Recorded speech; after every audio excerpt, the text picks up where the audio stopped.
ഈ പാകിസ്ഥാൻ്റെ സംയുക്ത സൈനിക മേധാവി അസിം മുനീർ, ഈ അസിം മുനീറിന് ആ രാജ്യം പാകിസ്ഥാൻ ചില അധികാരങ്ങൾ നൽകുന്നതായിട്ട് പറയുന്നുണ്ട്. അതായത് ഒരു രാജ്യത്ത് യുദ്ധം നടക്കുമ്പോൾ അല്ല ഏത് സ്റ്റേജിൽ ആറ്റം ബോംബ് പരീക്ഷിക്കണം എന്നത് പാകിസ്ഥാന് അങ്ങനെയൊക്കെയുള്ള ബോംബുകൾ ഉണ്ടെന്നൊക്കെയാണ് പറയുന്നത്. ആറ്റം ബോംബൊക്കെ ഉണ്ടെന്നാണ് പറയുന്നത്.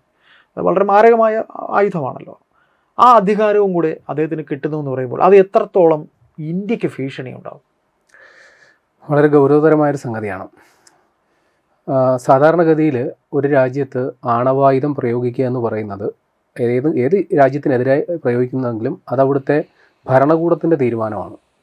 ഇപ്പോൾ ഇന്ത്യയെ സംബന്ധിച്ച് ഇന്ത്യയുടെ ആണവ ആറ്റം ബോംബിൻ്റെ ബട്ടൺ എന്ന് പറയുന്നത് പ്രധാനമന്ത്രി അധ്യക്ഷനായ ഒരു സമിതിയുടെ നിയന്ത്രണത്തിൽ വരുന്നൊരു സംഗതിയാണ്.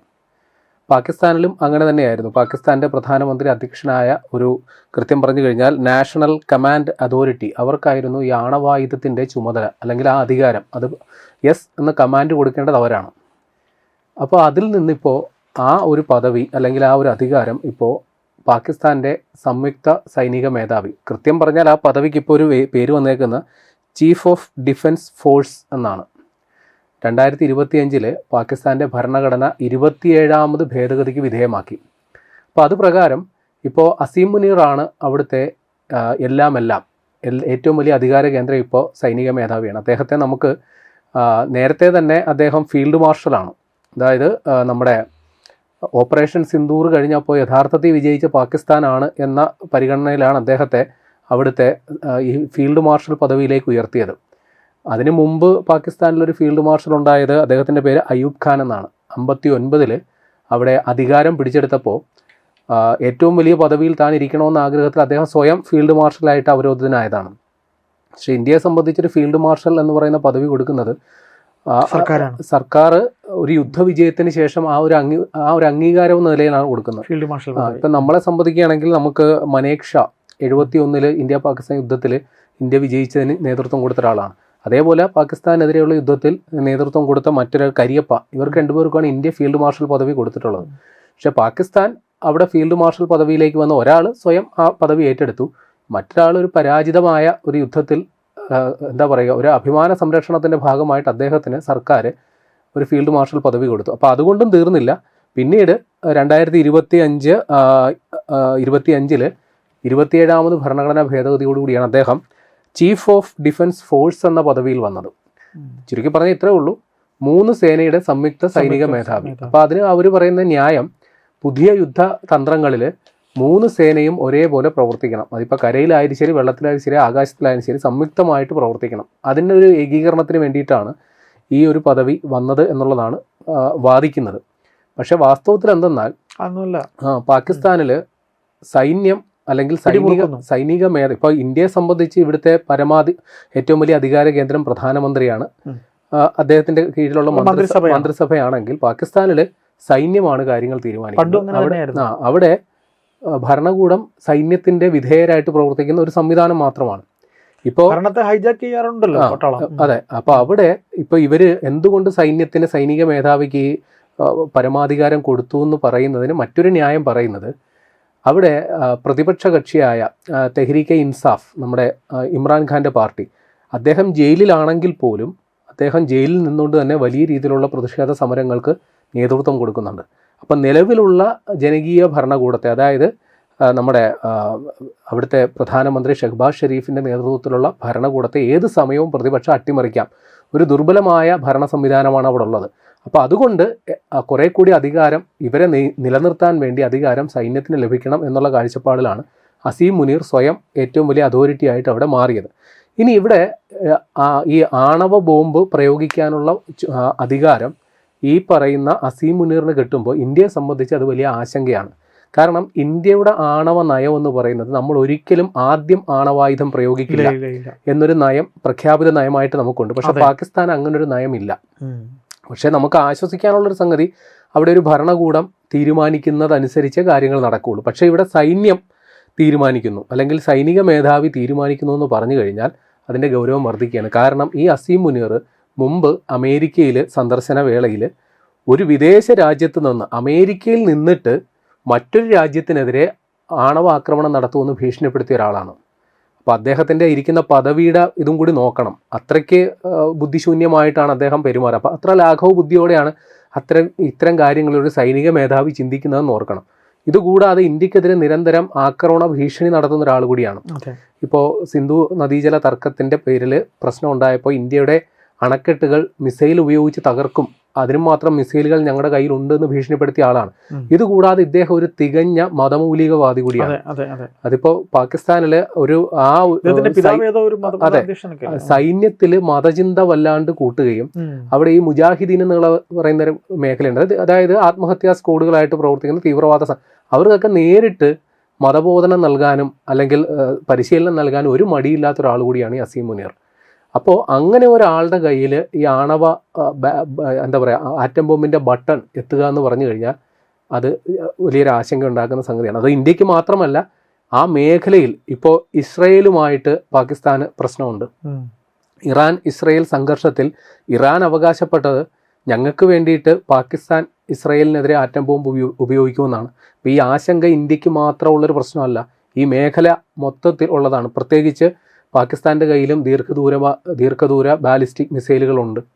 ഇപ്പോൾ ഷഹീൻ എന്നൊക്കെ പറയുന്ന തരത്തിലുള്ള ബാലിസ്റ്റിക് മിസൈൽ അവരുടെ കയ്യിലും ഉണ്ട്.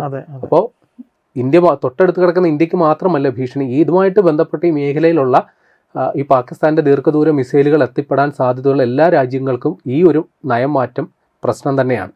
പാകിസ്ഥാൻ്റെ കയ്യിൽ ഏതാണ്ട് 170ഓളം ആണവ പോർമുനകൾ ഉണ്ട്. ആണവ പോർമുനകൾ എന്ന് പറഞ്ഞു കഴിഞ്ഞാൽ ഇതേപോലെയുള്ള മിസൈലുകളിൽ ഘടിപ്പിക്കാൻ പറ്റുന്ന തരത്തിൽ ഉള്ള സംഗതിയാണ് എന്ന് മനസ്സിലാക്കി വെക്കണം. അപ്പോൾ ഇത് ഏത് സമയവും ഒരു യുദ്ധസമാനമായ സാഹചര്യം ഉണ്ടായാൽ പ്രയോഗിക്കാം. പോരാത്തതിന് പാകിസ്ഥാൻ ഇപ്പോൾ ഏത് നിമിഷവും ഒരു യുദ്ധം പൊട്ടിപ്പുറപ്പെടാവുന്ന ഒരു രാഷ്ട്രീയ അന്തരീക്ഷത്തിൽ നിൽക്കുന്ന ഒരു സമയവും കൂടിയാണ്. പാക് അധീന കാശ്മീരിൽ പ്രശ്നം നടക്കുന്നു, അവരുടെ തന്നെ ഈ പറയുന്ന ബലൂചിസ്ഥാൻ അവിടെ നിന്ന് സ്വാതന്ത്ര്യം പ്രഖ്യാപിച്ച് മാറി നിൽക്കുന്നു. അഫ്ഗാനിസ്ഥാനുമായിട്ട് നിരന്തരം യുദ്ധം നടക്കുന്നു.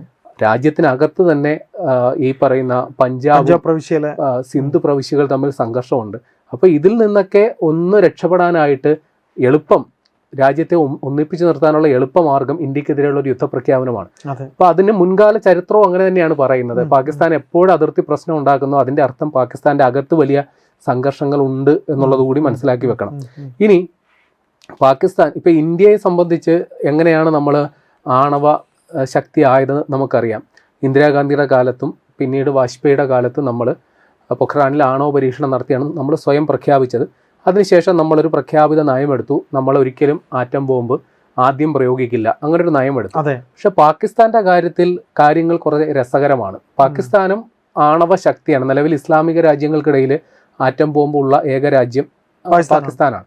അപ്പോൾ ഇവർക്ക് എങ്ങനെ ഈ ആറ്റം ബോംബ് കിട്ടി, ആണവായുധം കിട്ടി എന്ന് പറയുന്നത് അത് രസകരമായ കുറേ സംഗതികളുണ്ട്. കാരണം ഇവരും നമ്മുടെ അമേരിക്കയുമായിട്ടൊക്കെ വളരെ സൗഹൃദത്തിലായിരുന്നു.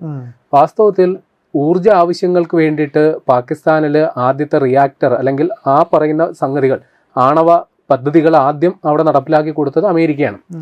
പക്ഷെ അതിനുശേഷം അവിടെ ഡോക്ടർ AQ ഖാൻ എന്ന് പറയുന്നൊരു കക്ഷിയുണ്ട്. അത് നമ്മുടെ ഇന്ദിരാഗാന്ധി പൊഖ്റാനിൽ ആദ്യ ആറ്റം ബോംബ് പരീക്ഷണം നടത്തിയതിന് ശേഷമാണ് പാകിസ്ഥാന് ആറ്റം ബോംബ് വേണം എന്നുള്ളൊരു ചിന്ത തുടങ്ങിയത്. കാര്യം രണ്ട് രാജ്യങ്ങൾ അത്രയ്ക്ക് വലിയ തീവ്രമായ ശത്രുതയുള്ള സമയമാണ്. അപ്പോൾ ഇവരുടെ AQR ഖാൻ എന്ന് പറയുന്ന കക്ഷി അതൊരു ശാസ്ത്രജ്ഞനാണ്. അയാൾ നെതർലാൻഡ്സിൽ ഈ യുറേനിയം സമ്പുഷ്ടീകരണം നടക്കുന്ന ഒരു ഫാക്ടറിയിലെ ശാസ്ത്രജ്ഞനായിരുന്നു. ഈ ആറ്റം ബോംബിൽ യുറേനിയം പൂർണ്ണതോതിൽ സമ്പുഷ്ടീകരിക്കുക, ഏതാണ്ട് 90% വരെ സമ്പുഷ്ടീകരിച്ച ശേഷമാണ് അതൊരു ആയുധം, ഒരു മിലിറ്ററി പർപ്പസിന് അത് ഉപയോഗിക്കുക. അപ്പോൾ ഒരുപാട് ശാസ്ത്രീയമായ പ്രോസസ്സുകൾ നടത്തിയതിന് ശേഷം പറ്റുള്ളൂ. അപ്പോൾ അതിന് വേണ്ടിയിട്ടുള്ള യുറേനിയം സമ്പുഷ്ടീകരിക്കാൻ ആവശ്യമായ സംവിധാനങ്ങൾ അതിൻ്റെയൊക്കെ ബ്ലൂ പ്രിൻ്റ് ഈ ചങ്ങാതി നേരെ പാകിസ്ഥാനിലേക്ക് കടത്തിക്കൊണ്ടുവന്നു. എന്നിട്ട് ഇത് ഒരു ആറ്റം ബോംബാക്കി മാറ്റാനായിട്ടുള്ള മറ്റ് അനുബന്ധ സാമഗ്രികളും സാങ്കേതിക വിദ്യകളുമെല്ലാം ചൈന ഇവർക്ക് രഹസ്യമായി എത്തിച്ചു കൊടുത്തു. വലിയ ഫണ്ടിങ് ഇവർക്ക് വേണ്ടി നടന്നു. അന്ന് നമ്മുടെ മുഅമ്മർ ഗദ്ദാഫി എന്ന് പറയുന്ന ആളുണ്ട്, ലിബിയൻ ഭരണാധികാരി, ഏകാധിപതിയാണ്. അദ്ദേഹം പോലും ഒരു ഇസ്ലാമിക രാഷ്ട്രം എന്ന നിലയിൽ പാകിസ്ഥാന് ആണവ ബോംബുകൾ നിർമ്മിക്കാനായിട്ടുള്ള ധനസമാഹരണം നടത്തി അല്ലെങ്കിൽ പൈസ സംഭാവന ചെയ്തു എന്നുള്ളതാണ് പറയപ്പെടുന്നത്. അപ്പോൾ ഇത് അമേരിക്ക പക്ഷേ ഇതെല്ലാം തന്നെ ഇവർക്ക് ഈ പരിപാടികളൊക്കെ ഉണ്ട്, ആറ്റം ബോംബൊക്കെ നിർമ്മിക്കുന്നുണ്ട് എന്ന് മനസ്സിലാക്കിയിട്ടും അവർ രഹസ്യമായിട്ട് ഇതിനെ സപ്പോർട്ട് ചെയ്യുന്നതിലോ അല്ലെങ്കിൽ മൗനാനുവാദം കൊടുക്കുകയായിരുന്നു. കാരണം തൊട്ടപ്പുറത്തെ അയൽരാജ്യമായ അഫ്ഗാനിസ്ഥാനിൽ ആ സമയത്ത് സോവിയറ്റ് യൂണിയൻ അധീനതയിൽ വെച്ചിരിക്കുന്ന സമയം. അപ്പോൾ സോവിയറ്റ് യൂണിയനെതിരെ അമേരിക്കയ്ക്ക് പാകിസ്ഥാൻ്റെ സപ്പോർട്ട് വേണം. അപ്പോൾ അതുകൊണ്ട് പാകിസ്ഥാൻ എന്ത് വേണേ നിങ്ങൾ എന്ത് വേണേ അയക്കോ എന്നുള്ളൊരു മട്ടായിരുന്നു അമേരിക്കയ്ക്കുള്ളത്. പക്ഷേ ഒരു 90-കളായപ്പോൾ അമേരിക്കയ്ക്ക് കാര്യം മനസ്സിലായി, ഇവന്മാർ രഹസ്യമായിട്ട് ആറ്റം ബോംബ് നിർമ്മിക്കുന്നുണ്ട് എന്നുള്ള കാര്യം ബോധ്യമായി. ആ സമയത്ത് അമേരിക്ക എന്ത് ചെയ്തു? ഇവർക്കുള്ള പ്രത്യക്ഷത്തിലുള്ള സൈനിക സഹായങ്ങളെല്ലാം തന്നെ പിൻവലിക്കുന്ന, അതുവരെ പാകിസ്ഥാന് എല്ലാ സപ്പോർട്ട്, അതായത് അപ്പുറത്തെ അഫ്ഗാനിസ്ഥാനിലെ സോവിയറ്റ് യൂണിയന് വേണ്ടിയിട്ട് ഇവരെ പാലൂട്ടി വളർത്തിക്കൊണ്ടിരുന്ന അമേരിക്ക പതുക്കെ അവിടെ വെച്ചൊരു ഫുൾ സ്റ്റോപ്പ് ഇട്ടു. അപ്പോൾ അമേരിക്കയുടെ തന്നെ F-16 യുദ്ധവിമാനമൊക്കെ പാകിസ്ഥാന് കൊടുക്കുന്നുണ്ടായിരുന്നു ആ സമയത്ത്. അതൊക്കെ അവിടെ വെച്ച് സ്റ്റോപ്പ് ചെയ്തു.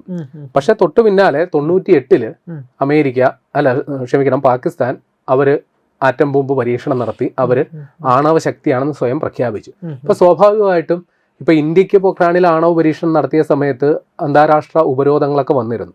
സമാനമായി പാകിസ്ഥാന് നേരെയും ഉപരോധം വന്നിരുന്നു. അതോടുകൂടി പാകിസ്ഥാൻ ദരിദ്ര നാരായണന്മാരായി. അല്ലെങ്കിൽ തന്നെ അവർ സാമ്പത്തികമായി പ്രശ്നങ്ങളുള്ള സമയമാണ്. അപ്പോൾ ഉപരോധങ്ങളോട് വന്നതോടുകൂടി സാമ്പത്തിക നില അട്ടർ ഫ്ലോപ്പായി. പക്ഷേ പാകിസ്ഥാന് എന്താ പറയുക, ഒരു വീണ് കിട്ടിയ ഒരു അവസരം എന്ന് പറയുന്നത് പോലെ നമ്മുടെ അമേരിക്കയിൽ സെപ്റ്റംബർ 11 ഭീകരാക്രമണം നടക്കുന്നു 2001-ൽ. ആ സമയത്ത് വീണ്ടും അഫ്ഗാനിസ്ഥാൻ അമേരിക്കയുടെ ശ്രദ്ധാകേന്ദ്രമാവുന്നു. താലിബാൻ വേട്ടയാടാൻ വേണ്ടിയിട്ട്, അല്ലെങ്കിൽ നമ്മുടെ ബിൻ ലാദനെ പിടികൂടാൻ വേണ്ടിയിട്ട് വീണ്ടും അമേരിക്ക അഫ്ഗാനിസ്ഥാനിൽ ലക്ഷ്യമാക്കി വരുമ്പോൾ അവരെ പിന്തുണയ്ക്കാൻ പാകിസ്ഥാൻ്റെ സഹായം വേണം. അപ്പോൾ അന്നത്തെ പ്രസിഡൻ്റായിരുന്ന ജോർജ് ബുഷ് വീണ്ടും പാകിസ്ഥാന് വേണ്ടിയിട്ടുള്ള എല്ലാ നിയന്ത്രണങ്ങളും അല്ലെങ്കിൽ ഉപരോധങ്ങളും പിൻവലിക്കുന്നൊരു സമീപനം. അങ്ങനെയാണ് പാകിസ്ഥാൻ ഇപ്പോൾ വീണ്ടും ഈ 170 ആറ്റം ബോംബ് അല്ലെങ്കിൽ ആണവ പോർമുനകളായിട്ട് ഇപ്പോഴും നിലനിൽക്കാൻ കാരണം. പക്ഷേ മനസ്സിലാക്കുന്ന സംഗതി, ഇപ്പോൾ ഈ യുറേനിയം 90% വരെ ഫൈനസ്റ്റ് ആയിട്ട് സമ്പുഷ്ടീകരിക്കുക അല്ലെങ്കിൽ അത് പ്യൂരിഫൈ ചെയ്യുക എന്ന് പറയുന്നത് നിരവധിയായ സങ്കീർണമായ പ്രോസസ്സുകൾ വേണ്ട സംഗതിയാണ്. ഒരുപാട് പണച്ചെലവുണ്ട്. അതിന് വേണ്ടിയിട്ട് പറ്റുന്ന രീതിയിലുള്ള റിയാക്ടറുകളൊക്കെ സജ്ജീകരിക്കണം. പക്ഷേ ഇവരിപ്പോഴും 170 ആണവ പോർമുനകളുമായിട്ട് നിൽക്കുമ്പോൾ ഇന്ത്യയെ സംബന്ധിച്ച് 180 ആയിരുന്ന 190 വർദ്ധിച്ചു. ഇപ്പോൾ ഇന്ത്യയുടെ ആണവശേഷി കൂടുന്നുണ്ട്. പാകിസ്ഥാൻ ഇപ്പോഴും പഴയ പടിയിൽ തന്നെ, അല്ലെങ്കിൽ അതിൽ നിന്നൊരു മുന്നോട്ട് പോക്ക് അവർക്ക് ഉണ്ടാക്കാൻ സാധിക്കുന്നില്ല. അതിൻ്റെ കാരണം ആ രാജ്യം ഇന്ന് നേരിടുന്ന അതിരൂക്ഷമായ സാമ്പത്തിക പ്രതിസന്ധിയാണെന്ന് പറയുന്നു. അപ്പോഴും ഈ ഉള്ളത് വെച്ച് ഓണം പോലെ എന്ന് പറയുന്നത് പോലെ അസീം മുനീറിൻ്റെ കയ്യിൽ ഇതെല്ലാം ഏൽപ്പിച്ചു കൊടുക്കുകയും ചെയ്യുന്നുണ്ട്.